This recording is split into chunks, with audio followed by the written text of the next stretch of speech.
Hi అండి. సినీ కార్మికుల పంచాయతొచ్చేసి చిరంజీవి ముందుకైతే వచ్చిందండి. చిరంజీవి గారికైతే ఇంతకుముందు ఇప్పుడు సినీ పెద్దగా లేకుంటే సినిమా ఇండస్ట్రీకి పెద్దగా అయితే చిరంజీవి గారు వ్యవహరిస్తా ఉన్నారు. దీన్ని కొంతమంది యాక్సెప్ట్ చేస్తారు. మోహన్ బాబు లాంటి వాళ్ళు నేనే పెద్దనని అని చెప్పుకుంటా ఉంటారు. సరే పక్కన పెట్టేస్తే ఓవరాల్‌గా వచ్చేసి ఇంతకుముందు దాసనారాయణ గారైతే ఇదన్నీ చూస్తూ ఉండేవాళ్ళంట. కానీ ఇప్పుడు చూసుకుంటే ఈ రీసెంట్‌గా అన్నిటిపైనైతే చిరంజీవి గారే ముందుండి చొరవ తీసుకొని వీటిపైనైతే చర్చిస్తూ ఉన్నారు. సరే ఇదే విషయం అయితే కార్మిక సంఘాలు కూడా చిరంజీవి గారిని కలవడం చూసాం. ఆయనతో దాదాపు చాలా సేపునే మాట్లాడారు. మాట్లాడిన తర్వాత ఫైనల్‌గా ఒక కన్‌క్లూజ్‌కి వచ్చినట్టున్నారు. వాళ్ళు ఏదైతే డిమాండ్‌లు ఉన్నాయో అయి చిరంజీవి ముందు పెట్టినట్టున్నారు. ఆ తర్వాత ఇంక నిర్మాత మండలి అందరితో మాట్లాడి మరి దీన్ని సాల్వ్ చేయాల్సిన బాధ్యత అయితే చిరంజీవి పైన ఉంది.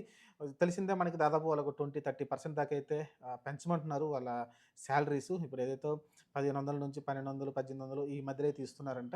దాన్ని ఇంకా 2000, 2500 దాకా చేయమంటున్నారు. ఎందుకంటే ఒక నెలకొచ్చేసరికి మాకు 10, 15 రోజులే పనుంటుంది. మొత్తం 25,000 మేము సంపాదించుకోగలుగుతున్నాం. అంత సంపాదించుకొని మేము ఈ హైదరాబాద్ సిటీలో ఎలా బతకగలగాలి? మా పిల్లల్ని ఎలా చదివించుకోవాలన్న థాట్‌లో కార్మికులైతే ముందుకెళ్తూ ఉన్నారు. కానీ దీన్ని ఇంకా ఆల్రెడీ మేము మంచిగానే ఇస్తున్నాం.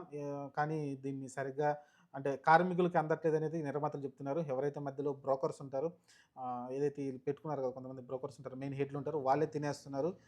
వాళ్ళకైతే మేము మంచి డబ్బులే ఇస్తున్నాం. చాలామంది ఇంక రకరకాలుగా ఈ డిస్కషన్ అంతా చాలా ఎందుకంటే సినిమా ఇండస్ట్రీ చాలా ఇబ్బందుల్లో అయితే ఉంది ఖచ్చితంగా.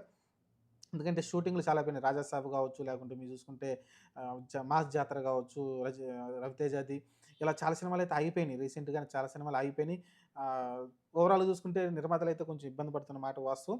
కానీ మరి దీన్ని ఎలా పరిష్కరిస్తారంటే ఇప్పుడు ఈరోజు చిరంజీవి ముందుకొచ్చింది కాబట్టి దీన్ని మరి చిరంజీవి గారు ఎలా సాల్వ్ చేస్తారో చూద్దాం. ప్రస్తుతానికైతే నిర్మాతల్లో కూడా కొన్ని క్లాష్‌లయితే కనబడతా ఉన్నాయి. అటు 'దిల్ రాజు'కి, అల్లు అరవింద్‌కి పడట్లేదు. అలానే అటు పక్కన యాక్షన్ థియేటర్ సునీల్ గారు కావచ్చు, లేకుంటే ఇంకా నాగవంశీ వీళ్ళందరూ కూడా ఒక తాటిపైకైతే రావట్లేదు. అలానే చూసుకుంటే 'మైత్రి మూవీ మేకర్స్' కావచ్చు, 'మైత్రి మూవీ మేకర్స్‌కి' అలానే 'దిల్ రాజుకి' కొంచెం చిన్న చిన్న గొడవలైతే కనిపిస్తా ఉన్నాయి. నైజాం డిస్ట్రిబ్యూషన్ విషయంలో.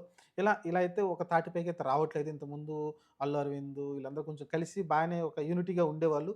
వీళ్ళైతే ఇప్పుడైతే అందరూ తప్పించుకునే ప్రయత్నం చేస్తున్నారు. లేకుంటే ఎవరి పంతాన ఎవరికిష్టం వచ్చినట్టు వాళ్ళు ఓన్‌గా మాట్లాడుతున్నారు గానీ, కలిసికట్టుగా ముందుకొచ్చి పరిష్కారం అయితే చేయలేకపోతున్నారు.